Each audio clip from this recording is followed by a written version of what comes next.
Bonjour à tous, mes chers copains des foins. Nouveau numéro d'HDP sur Gisèle Halimi.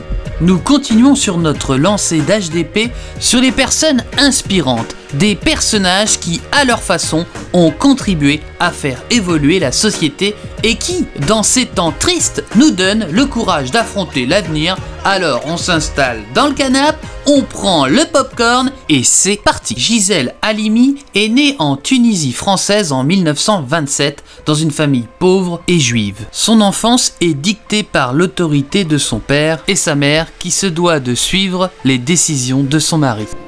Je crois que moi j'ai eu la chance, enfin la terrible chance de naître dans un milieu où finalement j'ai tout subi à la fois, c'est-à-dire que j'étais dans un milieu pauvre, dans un milieu colonisé, je suis née en Tunisie et de parents tunisiens, et je suis née femme, mais être femme dans ce milieu-là, c'était considéré comme une malédiction.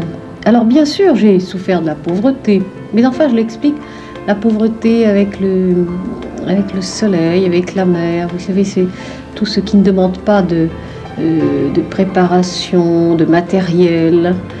Cette lumière a fait que j'ai eu finalement moins le sentiment de souffrir de la pauvreté que du clivage énorme qu'il y avait dans ma famille, autour de moi, dans l'éducation qu'on me donnait, du fait que j'étais une fille.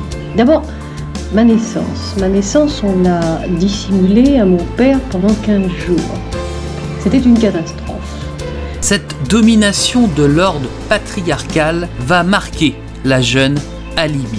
Très rapidement, elle fera un combat pour s'affranchir de plusieurs dominations, comme la famille, la religion et les hommes. En gros, elle voulait juste être libre, quoi. En 1945, elle réussit à quitter sa terre natale pour rejoindre Paris et y étudier le droit. Dans les années 1950, Gisèle Halimi milite pour l'indépendance de son pays, la Tunisie, mais aussi pour celle de l'Algérie. Elle sera d'ailleurs l'avocate de condamnés algériens et dénoncera les tortures pratiquées par l'armée française. Elle défendra les militants du mouvement national algérien poursuivis par la justice française. Elle devient alors l'une des principales avocates du Front de Libération Nationale, le FLN algérien, ce qui lui vaut d'être arrêtée et même détenue, et se voit même menacée de mort, ce qui est alors, à l'époque, pris très au sérieux par la police. Dans les années 1960, elle prend la défense de Djamila Boupacha, une militante du FLN algérien, accusée d'avoir déposé une bombe à Alger. Elle avouera ce crime, mais les avouera sous la torture et le viol. Est-ce qu'on peut appeler ça des aveux ? Je ne pense pas. Ce procès prendra une tournure médiatique lorsque Simone de Beauvoir, l'écrivaine et philosophe, soutiendra Djamila Boupacha.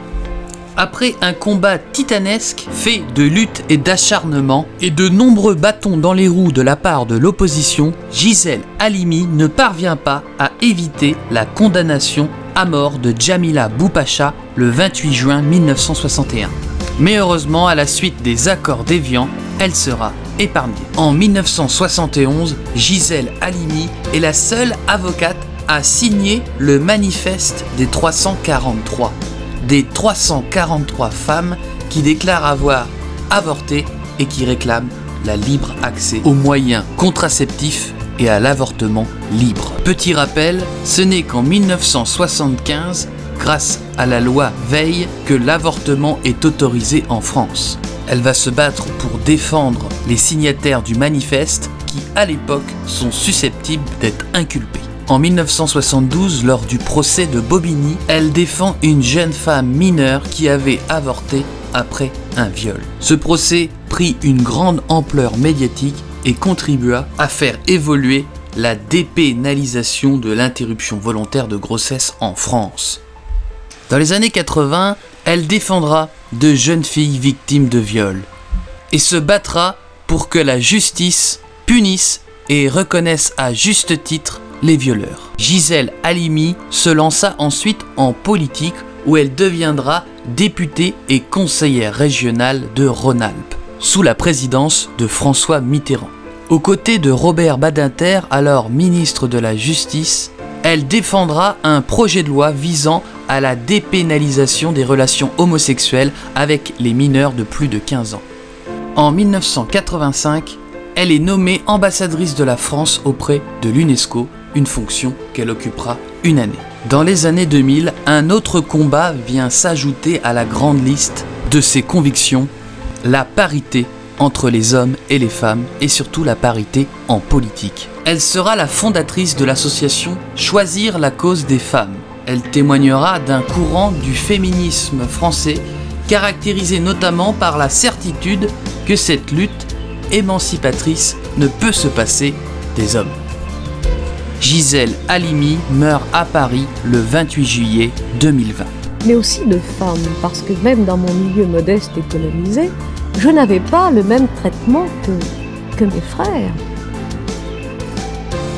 Mon frère on faisait tous les sacrifices pour lui pour essayer de lui donner des diplômes qu'il n'a d'ailleurs pas réussi à avoir. Moi j'étais plutôt brillante à l'école et je passais des examens et je n'écoutais pas un sou à mes parents qui ne pouvaient de toute manière pas assumer les charges, mais c'était sans intérêt. J'étais toujours très triste qu'en rentrant chez moi, je disais je suis première en mathématiques ou en français, et on parlait d'autre chose. Alors j'ai eu le sentiment très tôt qu'une femme, ça n'était pas aussi important, quoi qu'elle fasse. Parler d'exagération, si vous permettez, c'est peut-être le sentiment que certains hommes ont de se voir considérés comme l'ennemi public numéro 1. Ah oui, je vois. Écoutez, l'ennemi public numéro 1, il faut revenir à l'analyse. Qui nous opprime? Cela ne veut pas dire que tous les hommes sont des oppresseurs, mais c'est le système masculin. Il est certain qu'il vient de l'homme. L'homme nous opprime d'ailleurs quelquefois, j'allais dire de bonne foi, mais presque croyant faire notre bien, et puis presque inconsciemment, parce que qu'est-ce qui va se passer si la femme devient vraiment son égale? Il va perdre ses privilèges, il a l'impression d'ailleurs quelquefois que sa virilité même est en cause, s'il ne peut plus dominer. Je suis toujours frappée, si vous voulez, dans les débats que je fais sur la contraception et l'avortement, toujours frappée par deux choses. C'est que la première objection, c'est toujours un homme. Il y a toujours un homme qui se lève le premier pour dire qu'il n'est pas d'accord. C'est ainsi que se termine cet HDP sur Gisèle Halimi. Alors, on n'oublie pas, pour une vidéo de qualité, merci de vous abonner. Au revoir!